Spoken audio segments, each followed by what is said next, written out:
excited. I've taken my glasses off so I can't see any facial expressions.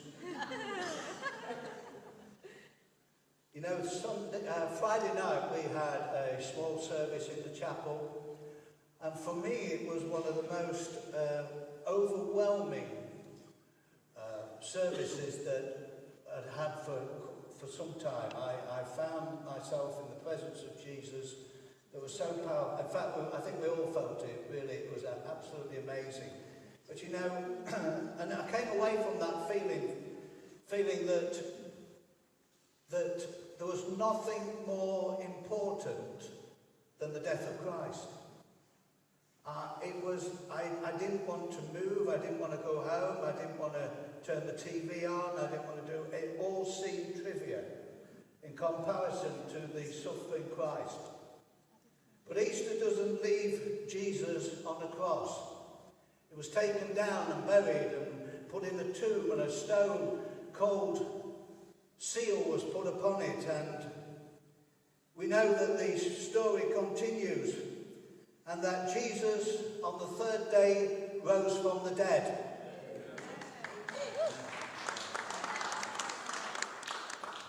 And I want to look at that today. I want to look at the fact that he rose from the dead. And so I'm going to ask you to stand with me as I read the scriptures to you. And I'm going to read a relatively familiar passage at first, and then I'm going to skip to the letter of Hebrews. So let me read to you from Acts 2 and verse 22. Men of Israel, hear these words. Jesus of Nazareth, a man attested to you by God with mighty works and wonders and signs that God did through him in your midst, as you yourselves know.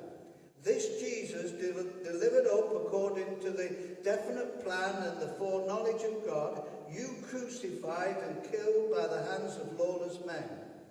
God raised him up, loosing the pangs of death, because it was not possible for him to be held by it. For David says concerning him, I saw the Lord always before me, for he was at my right hand, that I may not be shaken. Therefore my heart was glad and my tongue rejoiced. My flesh will also dwell in hope, because you have not abandoned me to the realm of the dead. You will not let your Holy One see decay. You have made known to me the paths of life. You fill me with joy in your presence. Amen. Let me read from Hebrews then. When Jesus was on the earth, a man of body and blood, he offered up prayers and pleas, loud crying and tears to the one that could save him from death. He was heard because he approached God with reverence. Although he was a son, Jesus Christ learned obedience through the things he suffered. And once he was perfected through the suffering, he became a way of eternal salvation for all those who hear and follow him. Amen. Please be seated. The story of Easter tells us that Jesus was rejected by men, that he was falsely accused, that he was betrayed, he was brutally flogged. And all the world could give him was a crown of thorns and to pin him to wood by big nails. He was blood-soaked and blood-dripping. He died a criminal's death, he died in weakness, and when he was cold and pale, they stuck him in a tomb and they sealed it, and he lay there. But the power of God raised him from the dead.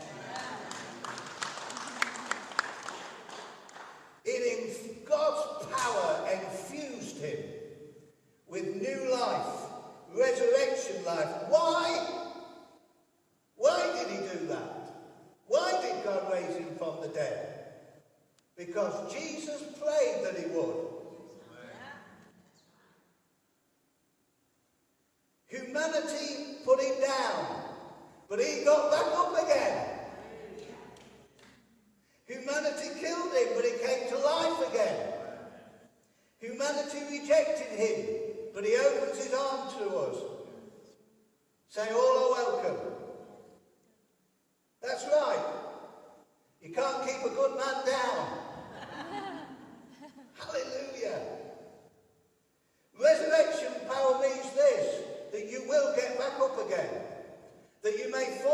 times, but you'll rise again.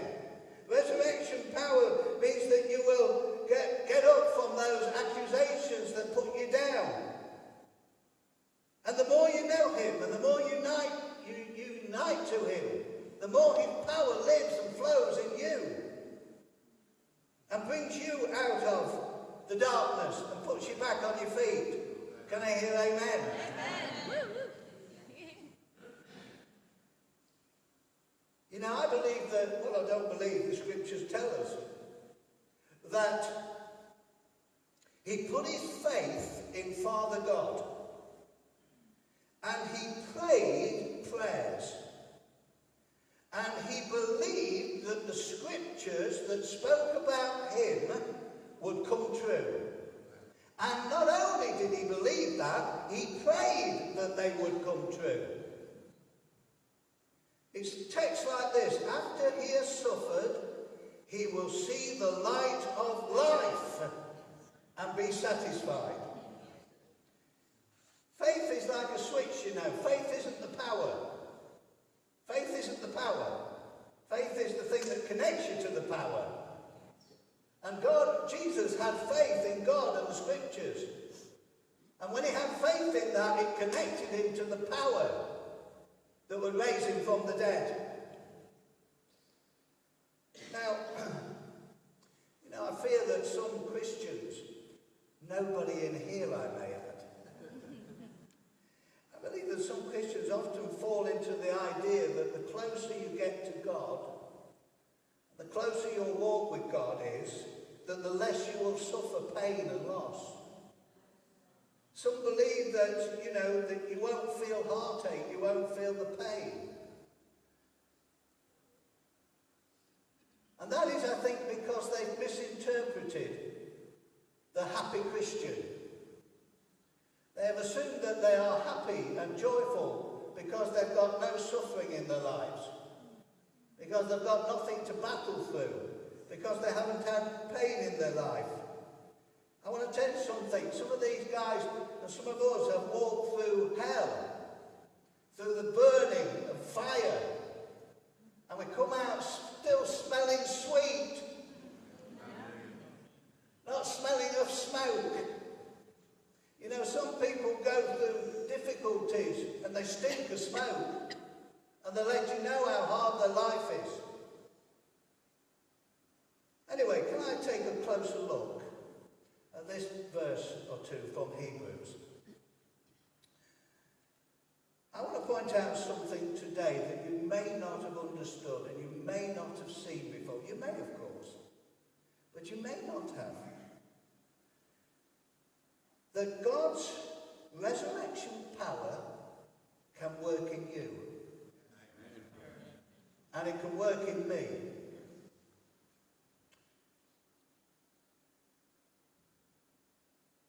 It seems that from this text in Hebrews that we are meant to imitate Christ. Would we agree with that? It is our joy and privilege, in fact, to imitate Christ.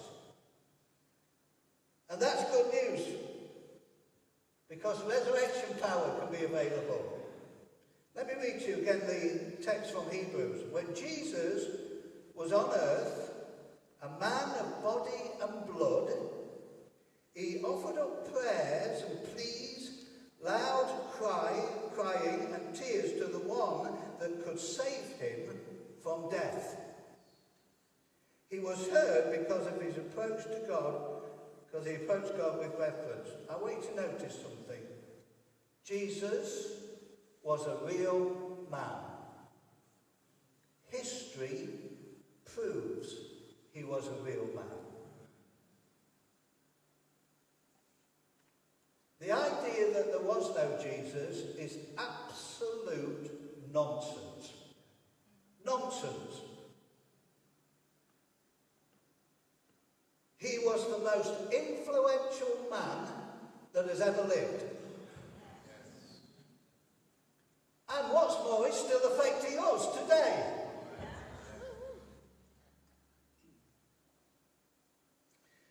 The fact that he had body and blood signifies that in those days he had a human nature. And in his humanity, he prayed. I want you to notice something else, though, that in today's, he's still got flesh and blood. The thing is now that his flesh and blood is resurrected and glorified. He's still got flesh and blood. He's still in body. God and man together, united.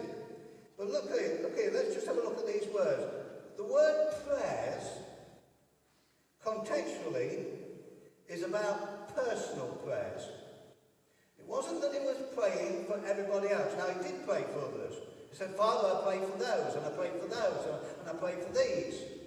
But on this occasion, before the crucifixion, he prayed for himself. He was imploring God to aid him in one matter. And that was this. He was asking God to deliver him from death. Let me tell you, he wasn't asking God to deliver him from dying. He was asking God to deliver him from death. Now that's very different. He knew he was going to die, and he knew how he would die on that cruel cross. But he was asking God that God would deliver him from death. And there's a word here, and it says, with loud cryings. He was crying loud. And the word actually means to wail. Ah! To wail. To wail loud. And it is with one thing again in mind. It is about wailing because of mental stress. He was under mental stress because he had to get out of the grave. And he was wailing to God way before he died. He prayed that God would raise him from the dead. Did he know that? I dread to think what would have happened if he hadn't prayed.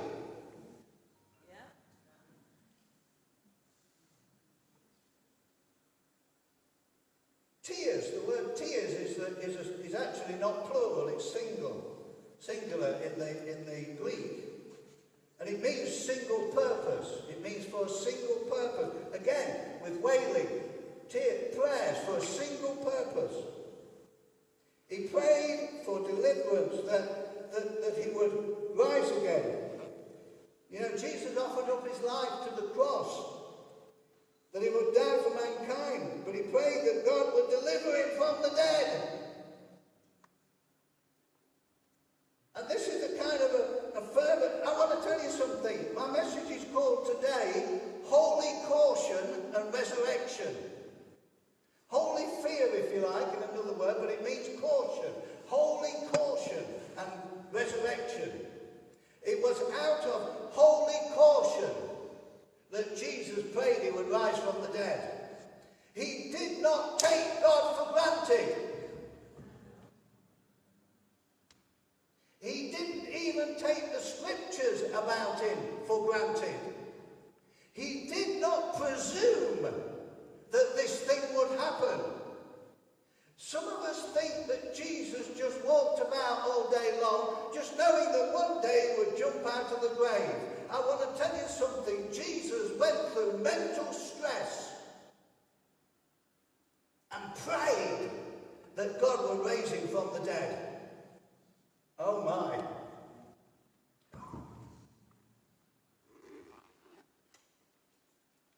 He didn't want to take the risk that he wouldn't get out. Did you hear me? He didn't want to take the risk that he would, not that he doubted.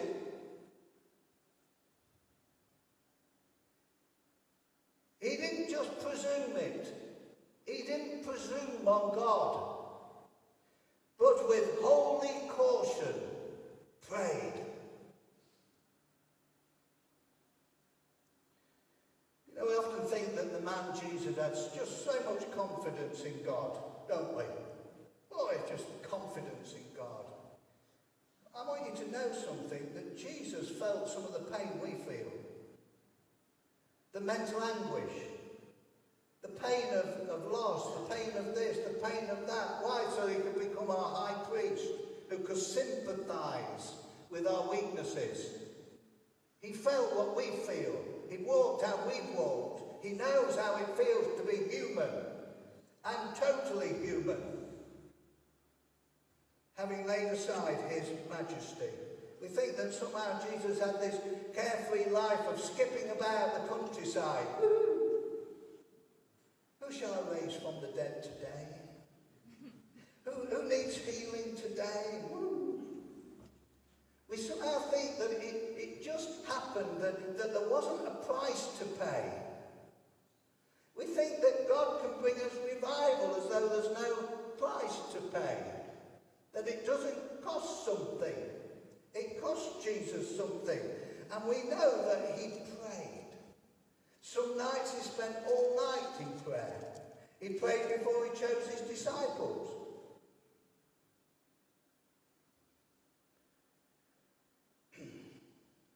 He did the works of the work, and he hung on a cross, and he was raised from the dead because of his pleadings and his loud cries. And he was heard. He was heard. I love that word, holy caution. That he had this reverence about him, not just the reverence for the veneration of God, but a reverent caution, a holy caution, that he wouldn't just walk into all the things God had promised him, he would pray them in. Did you hear me? All the things God had promised him, he prayed them in. Don't think that if God's promised you something, you haven't got to pray them in. God gives it, God often gives you prophecies, doesn't he? He gives you a word. He tells you something about what you ought to be doing. You think, whoopee, here we go. And then you don't pray about it and it doesn't happen.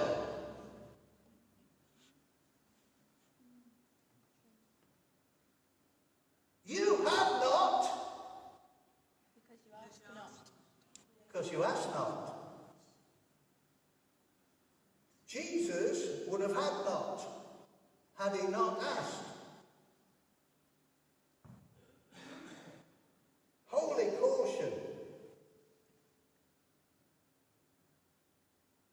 I think we need to take on board this choice of holy caution. I'm going to pray my destiny in. I'm going to pray in what God said I would be. I'm going to pray in all that God says I should be. I'm going to pray it in. And I'm going to pray it in. And I'm going to keep praying it in. I'm going to get hold of them prophecies and them messages and them scriptures about my life. And I'm going to pray them in. And Jesus got hold of them. And he believed in God and he prayed them in.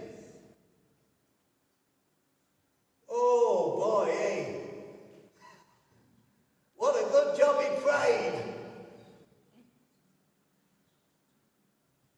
If you want to live in resurrection life, which you can have, by the way, because that's the promise in Christ. You can be raised from the dead, you can have that, but if you want to live in it, you've got to pray it in.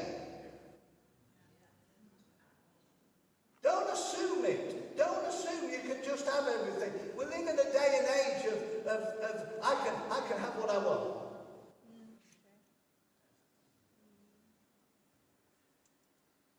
Scriptures talk about, although he was a son, Jesus learned obedience through the things he suffered. The life of the submission of Jesus didn't begin when somebody nailed him to a wooden cross. It started long before that. He learned submission to God. From a wee child, even by the age of 12, he knew where his father's house was. He learned submission. He learned to yield to God. We somehow think that he's this not this real man, that he's somehow very different to us. You've got to know something. He was human.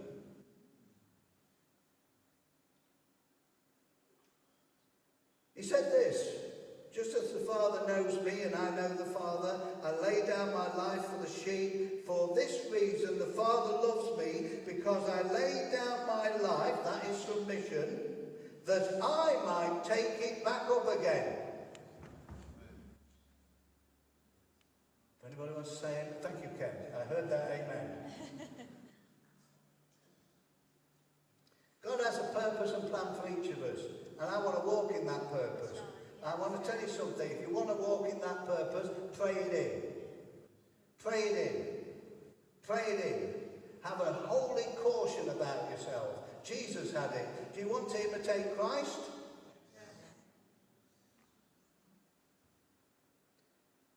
We live in this world of entitlement, age of entitlement. It teaches us that we have a right to this and that. We have a right to a platform, or we have a right to a voice. You know, my voice. I have a right, my voice. My voice. I have a right to get on a platform and talk. I have a right to have a stage. I have a right to fame. It's why, you know, the X Factor is so popular, because somebody believes they've got a right to fame. Doesn't matter if they can sing or not. And often some of them can't. But they've got a right to be there. And I mean, you've seen them kick off, haven't you, when they get said no. What? I've got a right to it. I've got a right to a name. I've got a right to esteem. I've got a right to it. Jesus assumed none of these things. In fact, he didn't seek any of them. If you read his life, even when he performed a miracle and healed somebody, he says to them, don't tell anybody who did it. Me? What? Splatter it round town. I'd have posters up on every street corner, every bus stop. Come and see Dave Middleton. He's healed the sick. Would you do that? Whoa, check it out. The man of God. The man of God heals the sick. Come and visit. Come and see what God can do. And Jesus said, don't tell anybody who did it. Holy caution. You know, we've got this idea. Actually, I've been recently just picking up the Imitation of Christ again. And I read this little verse, and let me read it to you. If you wilt know or learn anything profitable, desire to be unknown and little esteemed.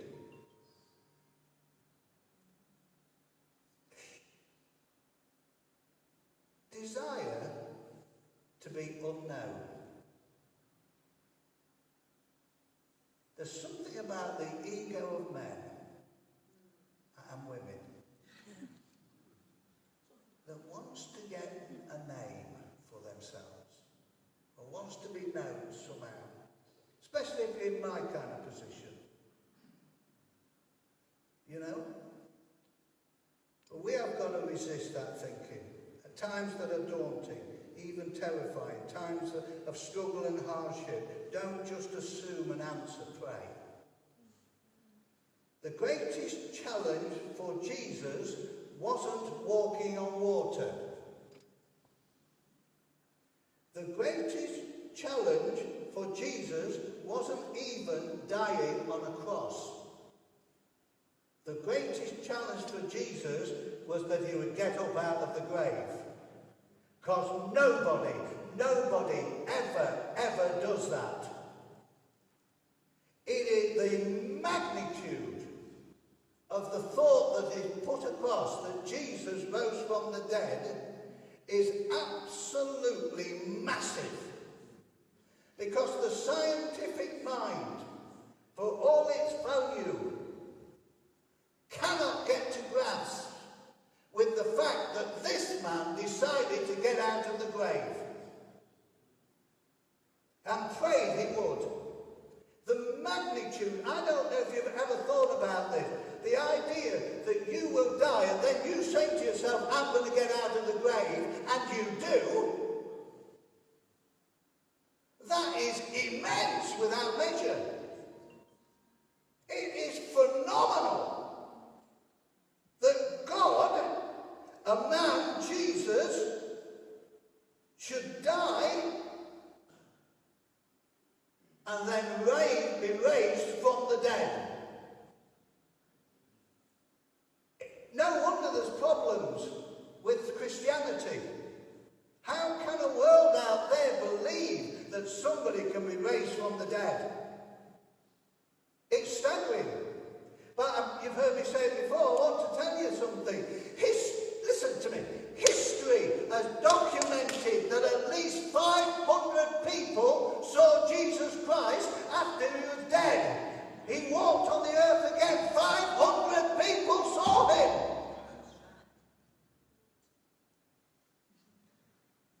And what's more, here's the thing, I'm still talking to him today.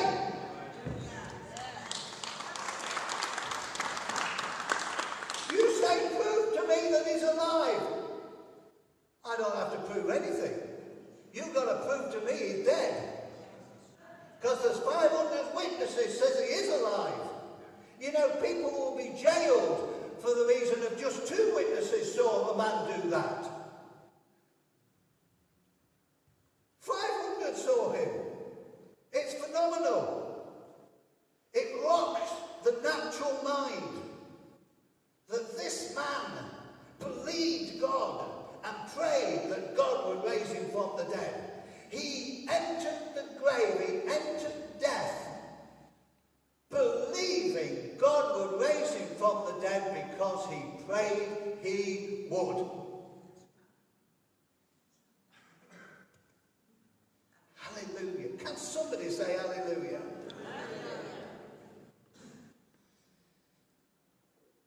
I believe that God heard him because of holy caution. He didn't just presume. This man is the greatest man that ever lived on planet Earth. Nobody did what this man did.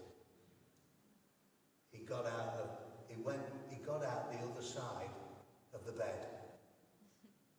He got in one side and he got out the other. He was raised from the dead by the power of God. It matters little whether you believe it or not. It doesn't change any facts. Because of his resurrection, resurrection life is available to you. Christ, in his power, is available to you. Pray him in. And pray him out. Pray that you walk in what God has called you to do. May God bless his word. Amen.